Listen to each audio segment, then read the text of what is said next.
We're going to talk to Hillel Neuer of the UN Watch, who's been doing terrific work holding those hypocrites on the UN Human Rights Council to task, exposing them. Unfortunately, well, maybe it's your luck that we've had Matt Canavan there. We'll have to hold that over until tomorrow, but do not miss it. If you think the UN is a nice, warm, cuddly outfit that we all should support, of course, you need to watch this tomorrow. But let's get on to our Trending Now segment. What's hot on the internet? Now, I saw a bit of buzz about the Bafta Awards overnight in Britain. And, you know, what is it about film stars giving the rest of us moral sermons?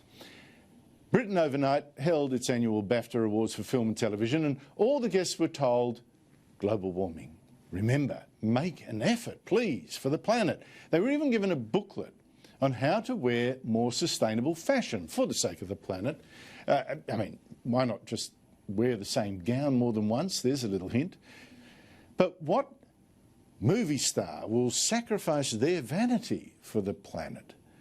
And so not a single actress took that advice. They just had to have new gowns, expensive dresses, to make sure that they were noticed by the paparazzi. Sorry, there was a single exception among the actresses. One of the stars of Little Women claimed that her Gucci dress was made from discarded satin. Waste not, want not, even at Gucci. And the planet is now not going to warm as much. So, global warming didn't cut it for the actors and actresses at the BAFTAs. The stars then decided to talk instead about identity politics. Why weren't there more awards going to women or people of colour? Why, for instance, were all the nominees for Best Director men? I look at the exceptional, daring talent nominated in this category, and I don't think I could do what they do. Honestly, I just don't have the balls. I think that we send a very clear message to people of color that you're not welcome here. Yet in 2020, and not for the first time in the last few years, we find ourselves talking again about the need to do more to ensure diversity in the sector and in the awards process. But you know what's strange here is not just that one of the nominees for Best Director was, in fact, of colour. What a dread phrase. South Korean director. But I can't think of a single director who is female or black or whatever who did a better job than did the 5 men who are up for that BAFTA for Best Director. The men who gave us films like 1917, which is pretty good, Parasite, The Joker, which I think is tremendous, The Irishman. What woman director did a better job? Joining me this year again on Trending Now is Daisy Cousens, who runs her own very successful video channel and is also a Sky News contributor. Daisy Cousens, the BAFTA Awards this year, too male, too white, your response? Well, look at it this way, Andrew. Who gets nominated for these awards depends on really what films are available and out there in the preceding 12 months.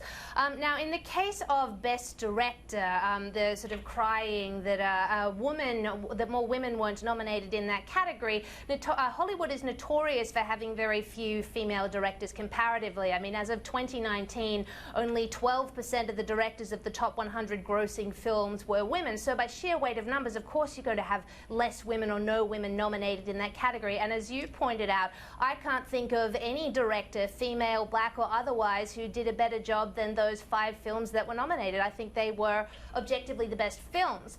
Now, in the case of the BAFTAs being too white, the issue was that the 20 nominations in all the main categories, so Best Actor and Actress, and then the supporting roles, were all white.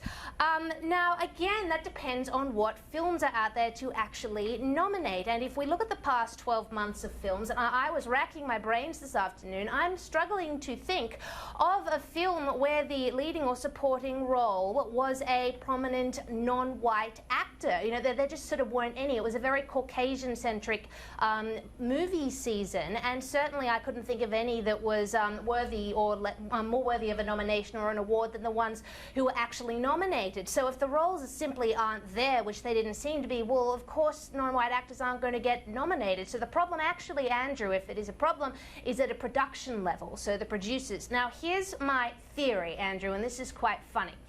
In 2015 and 2016, the Oscars sparked outrage because all of the acting nominees were white. So instead of 2017, there was this massive, massive, massive push to diversify films and diversify directors, and that's when films like Crazy Rich Asians came about and Black Panther, which were great films. But a year later, all of that seems to have disappeared, and we're back to these very white, Caucasian-esque films. So to me, Andrew, it's like the Hollywood producers got together and thought, well, look, we should probably make an effort right now because all the activists are angry and maybe we should placate them. Oh, we placated them. And now they've gone back to their tried and true formula of war movies, comic book movies, movies about cars, and spattering them with people like Leonardo DiCaprio and Matt Damon because they know that's what put bums on seats. So much for woke Hollywood. They'll do it for a year or two, but that's it. No, well, I think you've missed an identity politics angle here. I blame the Italians because they hog these awards. I mean, a Tarantino and a Scorsese. I mean, really, I mean, that's just shocking. Too many Italians. Where are the Greeks, I ask? Where are the Dutch? Anyway, almost every actress chose not to dress in a way that helps to save us from global warming. You can get a big lecture from them on global warming, but do you think they'll dress down for it? Not on your Nelly. Why would that be?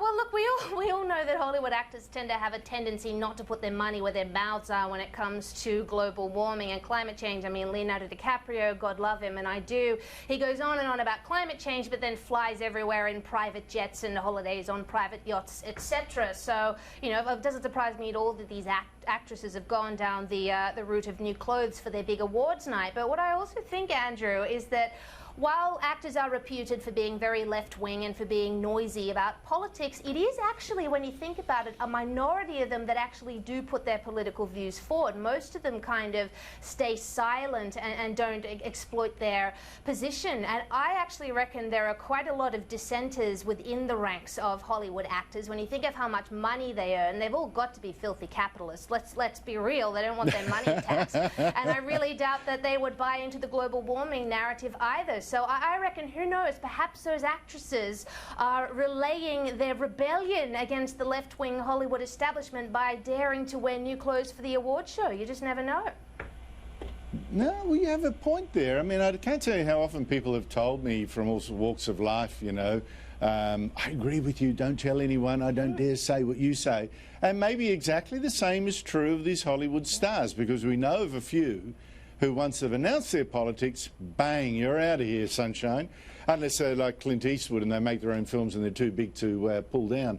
But talking about aeroplanes belching out filthy emissions that choking the world and doing no good, just about now, a Qantas jet commissioned by the Morrison government is actually landing in Exmouth in Western Australia, bringing home about 240 Australians who are trapped in Wuhan, China, by the coronavirus and trapped by the quarantines there. They're going to be transferred to Christmas Island for 2 weeks of quarantine before they can go home, if they get the all clear. Daisy, look, I'll just put the thing to you, and you explain it. We now see activists screaming racist because the government is using for the quarantine spot the Christmas Island Detention Centre.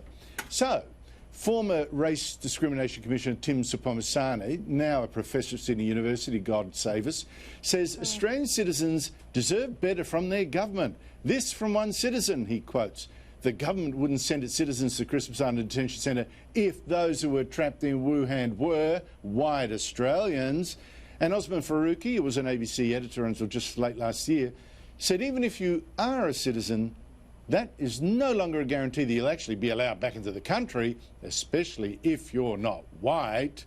Decades and centuries of racial exclusion policy perfected by the past few governments now being deployed against citizens. Now, Daisy, apart from the fact that someone in this oppressively wicked country that doesn't like importing people of darker colour, mistakenly, presumably then, allowed in Osman Faruqi's family, are we really racist?